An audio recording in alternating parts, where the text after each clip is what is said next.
Again, what does Jesus mean here? He means that sin has eternal consequences. Eternal consequences that cannot and should not be ignored or downplayed.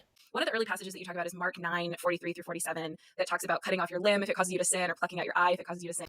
All right, let's take a look and check out that passage for ourselves. This is the passage that she's referencing. Mark chapter 9, starting at verse 43 and going on down to 47. Mark chapter 9 specifically has so much going on in it, like a ton.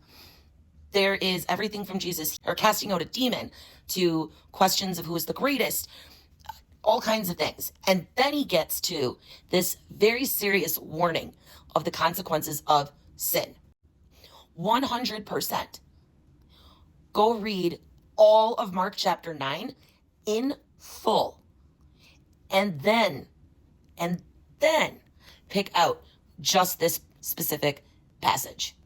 It will make a huge night and day difference in your understanding. And I want to read something from the book. I pulled a quote out that I just thought was really helpful to summarize what you were talking about. You said, Jesus still claims that disability becomes a way to encounter God or a preventative remedy for sin, suggesting that being non-disabled might enhance temptation. Where exactly does he make this claim?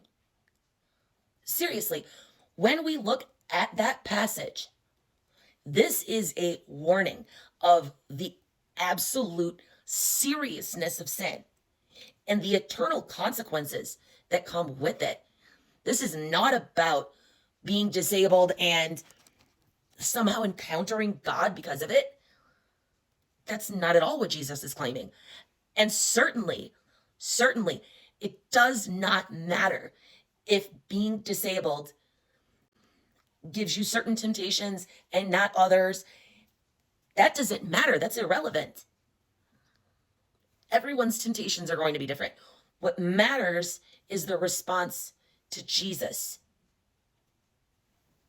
And I want to hear you talk about this, but I feel like that's very resonant with what you were just saying in terms of our desire for control. Like, is there certain temptations that disabled people will not face to the same degree that non-disabled people will, in terms of that temptation towards control or to exploit other people to kind of make ourselves feel more in control?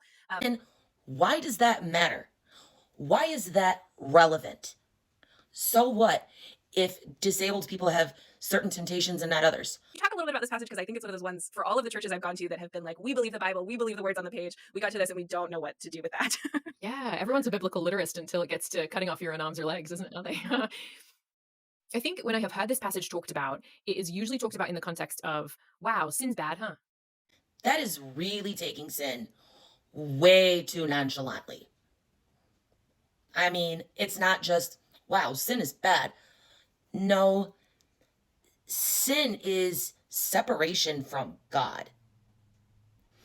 Sin is so grave that we're talking about eternal separation, not just temporary separation.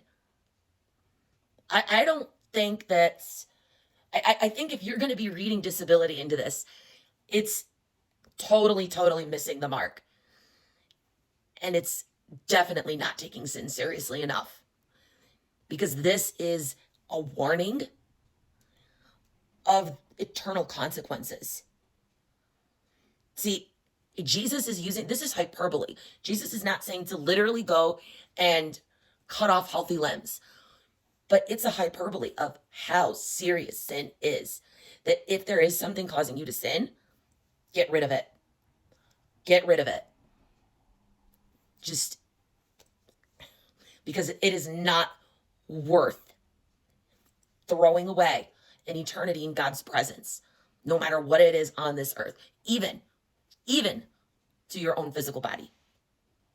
Nothing is worth it when it's causing you to sin.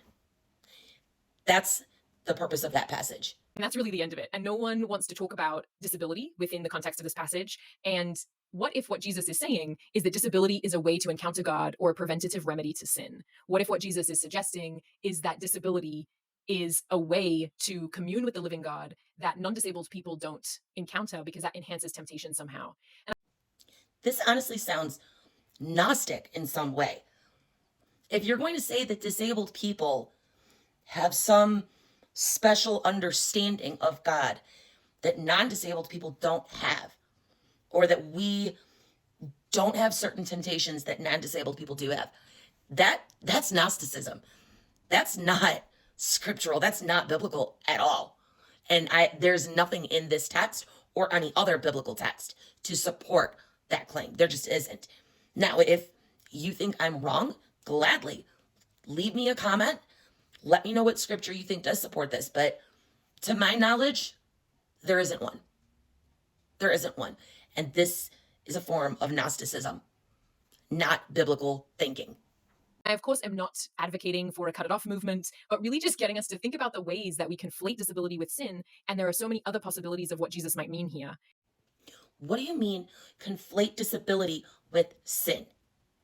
Because I can guarantee there is no biblical teaching. There is no scripture that is conflating disability with sin.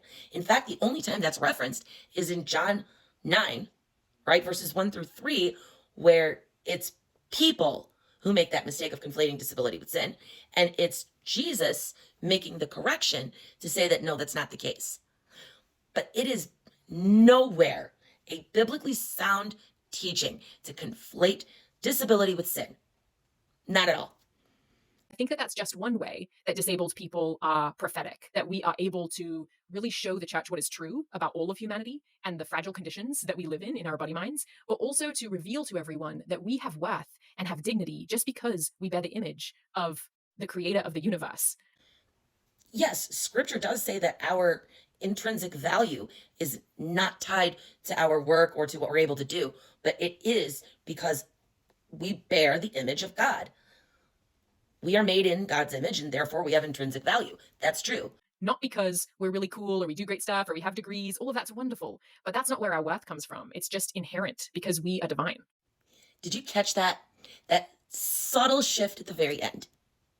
Yes, we do have inherent worth and intrinsic value because we bear the image of God. Yes, I do not disagree there at all. But no, we are not divine. The second you start calling disabled people prophetic and saying that we are divine, nope, nope, nope, nope, nope, and nope. That is utterly false. That is either a gross misreading of the scripture or it is a blatantly deceptive statement.